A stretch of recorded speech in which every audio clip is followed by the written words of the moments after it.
Hey, what's up everyone, this is Joel, and in today's video let's have a look at the Franco kernel for Redmi Note 4.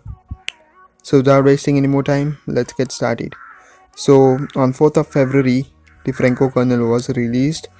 It is the most awaiting kernel for Redmi Note 4, and this is my experience of using the kernel with Lineage OS 14.1 official ROM. So let's get started.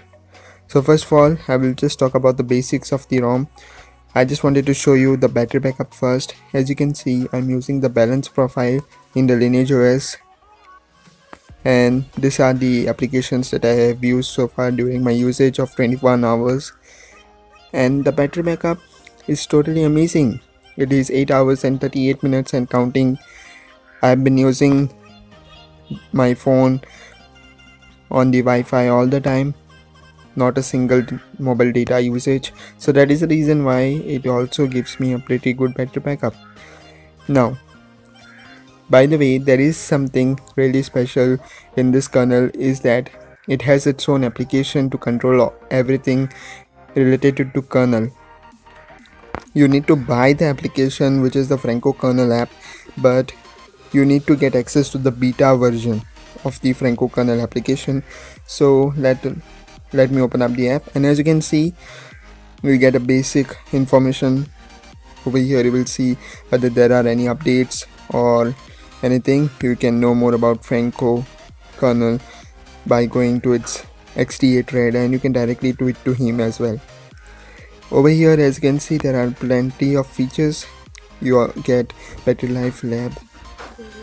Over here you can underclock the CPU to 25% lower than the normal frequencies. You can also underclock it to 50, 75.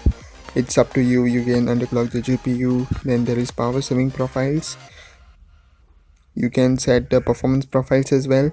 So yeah, it's up to you what you like to use. I'm using the balance profile, by the way. And you can also create per app profiles, which is my favorite. I will talk about this later in this video. You can also lower your max brightness, disable auto sync, and you can also install some other applications by the Franco, that is the Naptime and Servicely. Now let's talk about the system health. Over here you can check all the frequencies of cores that are running. Backup and restore, where you can backup the kernel and all. CPU manager, basic stuff. You can set the maximum CPU frequency, minimum CPU frequency, CPU governor, and all those things. Kernel settings is where you can set or tweak the kernel. You also get an inbuilt file manager that is really great. As you can see, you can install APK files, delete files, obtain info about individual files and all. Everything you can do using the inbuilt file manager. You also get display control, which is quite amazing. Performance profiles, which I have talked earlier. You can reduce the screen resolution, that is a nice addition. And you get 3 profiles over here: power saving, balance, and performance. I would recommend to use balance because it will give you the balance between the both. And as I told to you, I will talk about this. So here it is. You can set individual profiles for applications. Like for example, if I wanted to set a profile to the Google Plus application, I can set power save, balance, and performance. I have set performance over here, so you can just delete it. And you can also create your own profiles over here. For example, if I don't want to access Wi-Fi in a particular application, for example, I don't want the music app to access Wi-Fi and all, I can do that by creating a new profile. So yeah, that's an interesting thing. You can add a new profile and you can tweak it according to your liking. And you also have the automation. You can use Tasker to automate all these tasks. That's an interesting thing. And yeah, that's all in this application. So that's all what I have to say about the review.